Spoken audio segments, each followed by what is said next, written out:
கிறிஸ்துவுக்குள் அன்பானவர்களே, உங்களை சந்திப்பதில் மகிழ்ச்சி அடைகிறேன். யோபு 8:21. இனி அவர் உம்முடைய வாயை நகைப்பினாலும் உம்முடைய உதடுகளை கெம்பீரத்தினாலும் நிரப்புவார். பிரியமானவர்களே, நம் தேவனாகிய கர்த்தர் நம்முடைய வாயை நகைப்பினாலும் நம்முடைய உதடுகள் கெம்பீரத்தாலும் நிரப்பப்படும் என்று சொல்கிறார்.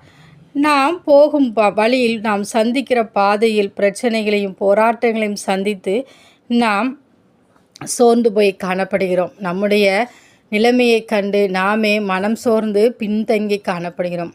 ஆனால் நம் தேவனாகிய கர்த்தர் நம்மோடு கூட வாக்கு கொடுக்கிறார்.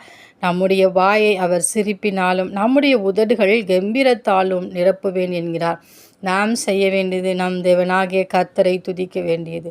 அவரை நாம் துதிக்க நம் வாழ்வில் இருக்கிற எல்லா எரிகோ கோட்டைகளையும் தேவனாகிய கர்த்தர் முறியடித்து அவர் ஏற்ற வேளையில் நம்மை உயர்த்துவார். எனவே எல்லா சூழ்நிலையிலும் நம் தேவனாகிய கர்த்தரை துதிப்போம். அவரிடத்திலிருந்து எண்ணிலடங்காத நன்மைகளையும் அதிசயங்களையும் பெற்றுக்கொண்டு நம்முடைய வாய் நகைப்பினாலும் நம்முடைய உதடுகளை கம்பீரத்தாலும் நிரப்ப தேவனாகிய கர்த்தருக்கு நாம் விட்டு கொடுப்போம். ஒவ்வொரு நாளும் அவருடைய கட்டளைகளையும் கற்பனைகளையும் கைக்கொண்டு அவருடைய வழியில் நடப்போம். அந்த தேவனின் அன்பு கரங்களை நாம் பற்றி கொண்டு அவரோடு கூட வாழ்வோம். ஆமேன்.